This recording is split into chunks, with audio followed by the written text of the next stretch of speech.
Very very good morning all my dear students, this is Pradyumna और आज हम start करने वाले हैं अकाउंटेंसी।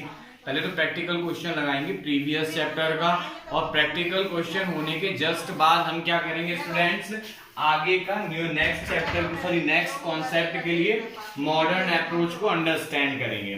तो यहाँ पर देखिए अकाउंटेंसी में हमने लास्ट चैप्टर में क्या पढ़ा हुआ था। लास्ट चैप्टर में हमने अकाउंट्स को आइडेंटिफाई करना समझ लिया था, अकाउंट्स को आइडेंटिफाई करना आ गया था। अब आइडेंटिफाई में हम ये देखते हैं कि उन्हीं चीजों को हम करने वाले हैं। ये सारे हमने क्या किए, अकाउंट्स के नेम यहाँ मेंशन कर रखे हैं ऑलरेडी, ठीक है ना। अब ये कौन सा अकाउंट होगा, बस सबसे पहले ये समझेंगे और उसके बाद मॉडर्न अप्रोच और मॉडर्न अप्रोच के रूल्स, और इसके बाद हम अपनी क्लास आज की बाइंड अप कर देंगे। देखिए सबसे पहले हम बात कर रहे हैं लैंड एंड बिल्डिंग, ठीक है। लैंड एंड बिल्डिंग क्या है, असेट है, ठीक है ना, सबको पता है। अब असेट कहां पे इंक्लूड होता था, याद करो, personal account, real account, nominal account. Personal में ये कोई पर्सन है नहीं, तो पर्सनल अकाउंट में काउंट नहीं हो सकता। बात करते हैं रियल अकाउंट और नॉमिनल की। नॉमिनल में ना ये कोई इनकम है ना एक्सपेंडिचर है, तो कहां पे आएगा ये, रियल अकाउंट में। Means land and building is real account, okay. अब बात करते हैं हम एक्साइज ड्यूटी की। एक्साइज ड्यूटी में समझिएगा, एक्साइज ड्यूटी में पर्सनल है कोई पर्सन है एक्साइज ड्यूटी, नो। यहां पर कोई असेट है, नो। दैट मींस ये क्या है, कोई एक्सपेंडिचर। एक्सपेंडिचर का मीन क्या हुआ, नॉमिनल अकाउंट, ध्यान रखिएगा। नेक्स्ट पॉइंट है क्रेडिटर्स। क्रेडिटर्स में देखो यहां पर थोड़ा कंफ्यूजन हो सकती है क्योंकि ये लायबिलिटी है।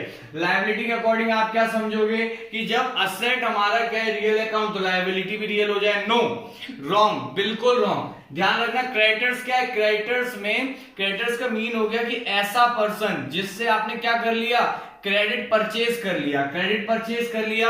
अब यह क्रेडिटर्स उस क्रेडिट परचेज के जो जिससे आपने जिस पर्सन से आपने क्रेडिट परचेज किया, सीधी बात समझो, एक ए पर्सन है, उससे आपने क्रेडिट परचेज किया, तो क्या क्रेडिटर्स उसको शो कर रहा है, यस, उस ए को रिप्रेजेंट कर रहा है कौन, क्रेडिटर। अब रिप्रेजेंट कर रहा है, अब यहां पर कौन सा कॉन्सेप्ट लगेगा, रिप्रेजेंटेटिव पर्सनल अकाउंट। और रिप्रेजेंटेटिव पर्सनल अकाउंट का मीन ये कौन सा अकाउंट हो गया, पर्सनल अकाउंट। समझ में आ रही होगी यहां तक बात। नेक्स्ट टॉपिक आता है कैपिटल। कैपिटल सोचिए कैपिटल क्या होगा, यहाँ पर पर्सनल छोड़ते हैं, सबसे पहले हम बात करेंगे रियल की। तो क्या ये असेट है, नो।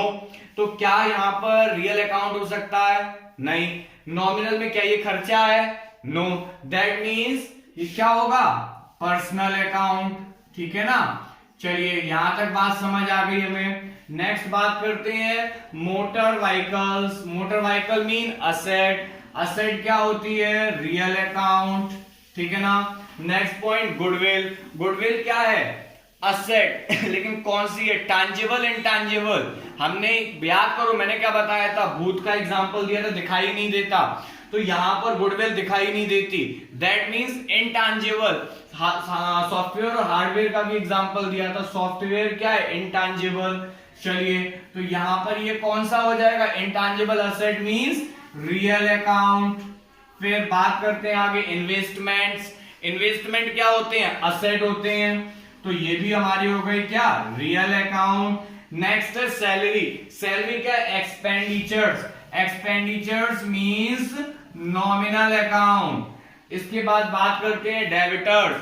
डेबिटर्स क्या होते हैं, asset. Asset means real account. Next point bad debts. Bad debts means आपका पैसा मारा गया, और जब आपका पैसा मारा जाएगा तो आपको समझ आना चाहिए कौन सा अकाउंट हो गया।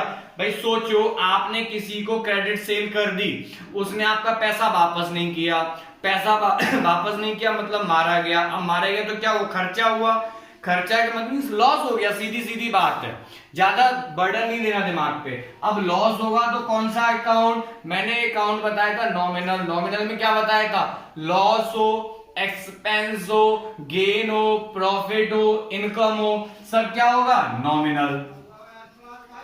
यहां से आपको एकदम कंफर्म होना चाहिए, इसीलिए मैंने ये न्यूमेरिकल एक सम यहां पर इंट्रोड्यूस कर दिया। बात करते हैं डेप्रिसिएशन की। डेप्रिसिएशन क्या है, मैंने बताया था गिसावट आती चली जाए, यानी खत्म होता चला जाए product, that is depreciation. Means खर्चा। खर्चा मतलब नॉमिनल। बात खत्म, ज्यादा दिमाग नहीं मारना, ठीक है ना। Wages, wages means expenses, also nominal. Repair, repair आप अपनी बाइक रिपेयर करा रहे हो, मींस खर्च कर रहे हो पैसे, दैट इज ऑल्सो नॉमिनल, ठीक है ना। चलिए रमेश, रमेश की अगर हम बात करते हैं, ये कौन है, हमने बात कर दी अगर आपकी, ठीक है ना, आप एक पर्सन हो या नहीं हो, आप भी लोगों का नाम रमेश है, मतलब आप एक पर्सन है, that means Ramesh is a personal account. तो यहां पर ये कौन सा अकाउंट हो गया, personal. Next point, interest receive, interest आपने रिसीव किया, ये क्या है आपकी इनकम है, एक्सपेंडिचर, इनकम और एक्सपेंडिचर्स भी क्या होते हैं, नॉमिनल, सिंपल सी बात है। तो हम यहां कवर कर देते हैं नॉमिनल अकाउंट। नेक्स्ट है बैंक ओवरड्राफ्ट, बैंक से आपने क्या किया, उधार ले लिया पैसा, क्या यहां पर ये खर्चा है आपका, नो, ठीक है ना। क्या ये असेट है आपकी, नो, ठीक है ना। दैट मींस ये क्या है, ये बैंक को रिप्रेजेंट कर रहा है, बैंक को रिप्रेजेंट कर रहा है, मतलब पर्सनल अकाउंट। चलिए नेक्स्ट पॉइंट, परचेज रिटर्न। आपने क्या किया था, पहले परचेज किया सॉरी, पहले आपने परचेज किया, परचेज किया फिर वापस कर दिया। अब परचेज करके वापस करने का क्या मतलब होता है, जरा समझो। परचेज किया मींस खर्चा किया, अब रिटर्न कर दिया मींस अपने खर्चे को कम कर दिया। इसका मतलब यहां पर होगा कौन सा अकाउंट, नॉमिनल अकाउंट, याद रखिएगा नॉमिनल अकाउंट। आगे हम बात कर रहे हैं नॉमिनल अकाउंट के बाद हम बात करते हैं ड्राइंग्स। ड्राइंग्स क्या हुआ, ड्राइंग्स की अगर हम बात करेंगे तो सोचो जरा ध्यान से, आपने ड्राइंग्स किया, क्या आपको वापस नहीं करना पड़ेगा, आपको वापस करना पड़ेगा पैसा। दैट मींस आप बिजनेस क्या करेगा, आपके नाम से क्रेडिट में दिखा देगा कि भाई इस बंदे ने उधार लिया है बिजनेस से, अब वापस करो, यानी कि आपको रिप्रेजेंट करेगा ड्राइंग्स। जब आपको रिप्रेजेंट करेगा तो ये कौन सा अकाउंट हो जाएगा, पर्सनल अकाउंट, ध्यान रखिएगा।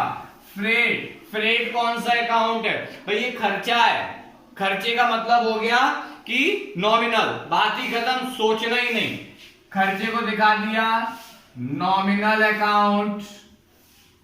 यहां तक आपको आई थिंक क्वेश्चन समझ आ गया होगा। बाकी के मैं आज होमवर्क में और क्वेश्चंस देने वाला हूं, वो आपको मैं अभी स्नैप भेज दूंगा थोड़ी देर में। बात करते हैं इसके बाद, हम पढ़ रहे थे classification of accounts. Classification of account में हमने सबसे पहले पढ़ा था ट्रेडिशनल अकाउंट, और नंबर 2 था मॉडर्न अप्रोच। ट्रेडिशनल हमने फिनिश कर दिया था, आज हम बात करेंगे ट्रेडिशनल अप्रोच की। ट्रेडिशनल में कोई टेंशन नहीं है, आपको कोई खास आइडेंटिफाई नहीं करना, बस यहां पर हमने क्या किया, 5 पार्ट्स में डिस्ट्रीब्यूट कर दिया है, ठीक है ना। Number 1 asset, number 2 liability, number 3 capital, number 4 revenue, number 5 expenses. ये तीनों कॉन्सेप्ट तो आपको बैलेंस शीट से मैच हो गए, asset, liability and capital. Capital और लायबिलिटी दोनों एक ही साइड होते हैं, लेफ्ट साइड, बस असेट राइट साइड पे होता है। उसके बाद revenue means income, expenses means खर्चा, बात खत्म। बस हम इन 4 अकाउंट्स के बारे में बात करेंगे। इन 4 अकाउंट को पहचानना तो आपको आ गया होगा। अगर आपकी टेबल है, लैंड है, बिल्डिंग है, मशीनरी है, ये सब क्या है, असेट। अगर हम बात करते हैं बैंक ओवरड्राफ्ट है, क्रेडिटर्स है, उसके बाद बिल्स पेबल है, ये सब क्या है आपके लायबिलिटीज हैं। कैपिटल, ओनली कैपिटल, जो अमाउंट आप बिजनेस में इंट्रोड्यूस करके बिजनेस को स्टार्ट करेंगे, that is capital. Next revenue, आपने अपने गुड्स को सेल किया और पैसा कमाया, ठीक है ना, रेवेन्यू, ठीक है ना। नेक्स्ट पॉइंट है एक्सपेंस, आपने अपने बिजनेस को कंटिन्यू करने पे जो अमाउंट खर्च कर दी, एक्सपेंस। आई थिंक आप ये 5 अकाउंट्स आइडेंटिफाई कर लोगे, इसमें आपको कोई प्रॉब्लम नहीं होगी। अब हम यहां पर कवर करते हैं इनके रूल्स को। रूल्स को हम कैसे करेंगे, बस और कोई बात नहीं करनी इसके बाद बाकी सारी चीजें हम नेक्स्ट लेक्चर में कवर कर लेंगे। देखिए जरा ध्यान से, फटाफट से आप सबको रिमाइंड हो जाना चाहिए आपकी बैलेंस शीट। बैलेंस शीट में क्या था, लेफ्ट हैंड साइड पे आपकी होती थी liability and right hand side पे होता था क्या, असेट। बस इसी रूल के साथ हम इसको बहुत आसानी से समझ लेंगे, कोई रट्टा नहीं मारना, बस एक बार में आपको समझ आ जाएगा। देखिए बैलेंस शीट, बैलेंस शीट की अगर हम बात करते हैं तो क्या था, ये थी लायबिलिटी। देखिएगा एक बार में आपको समझ आएगा, ये था असेट कॉलम, ठीक है ना। हम प्रॉपर नहीं बना रहे बट ये अमाउंट के कॉलम होते थे, ठीक है ना। चलिए अब हमने यहां 5 अकाउंट की बात करी, सबसे पहले असेट की बात कर लेते हैं। असेट्स, ठीक है ना। मैंने आपको क्या बोला था, ये क्रॉस चलता है, हमेशा याद रखना, ठीक है ना। ये लो मैंने टी शेप अकाउंट बना दिया, क्रॉस चलता है, यानी कि असेट अगर इंक्रीज होती है, इंक्रीज, ये रहा डेबिट, ये रहा क्रेडिट अकाउंट में। बैलेंस शीट में कोई डेबिट क्रेडिट नहीं होता। असेट इंक्रीज हुई डेबिट साइड और डिक्रीज हुई तो क्रेडिट साइड, बात खत्म। असेट आपको बस इतना ध्यान रखना है, इंक्रीज हुई तो डेबिट, डिक्रीज हुई तो क्रेडिट। क्यों? क्योंकि बैलेंस शीट से क्रॉस चलेगा, बस फिनिश। अब इसके साथ में हम बात करेंगे लायबिलिटी। अगर हम लायबिलिटी की बात करते हैं तो क्या होगा, जरा देखिएगा यहां पर, अगर हम लायबिलिटी की बात कर लेंगे सारे के सारे, तो देखिए यहां लायबिलिटी की जैसे ही बात आएगी, लायबिलिटी, फिर सेम चीज, ठीक है ना, डेबिट एंड क्रेडिट। देखिए जैसे ही असेट क्रॉस गया था ऐसे ही लायबिलिटी क्रॉस जाएगा। मींस अगर लायबिलिटी इंक्रीज होती है दैट मींस क्रेडिट, और डिक्रीज होती है देन डेबिट, ठीक है ना। ध्यान रखिएगा अगर लायबिलिटी इंक्रीज होती है तो क्या होगा, हमेशा याद रखना, liability increase means credit asset, और देखिए लायबिलिटी इंक्रीज पे क्रेडिट और डिक्रीज पे डेबिट। बट असेट क्या है, असेट इंक्रीज पे डेबिट और डिक्रीज पे क्रेडिट। बस आज हम इन्हीं 2 पॉइंट्स को समझेंगे, असेट को और लायबिलिटी को, ठीक है ना। बाकी के 3 पॉइंट्स हम नेक्स्ट लेक्चर में कवर करेंगे। आई होप स्टूडेंट्स आपको ये चीजें समझ आ गई होंगी। अगर कहीं पे आपको प्रॉब्लम आती है देन आप मुझसे पूछ सकते हो, कॉल कर सकते हो, मैसेज कर दो, कमेंट कर दो, मैं आपकी क्वेरी को सॉल्व करूंगा। Okay students, thank you and have a nice day.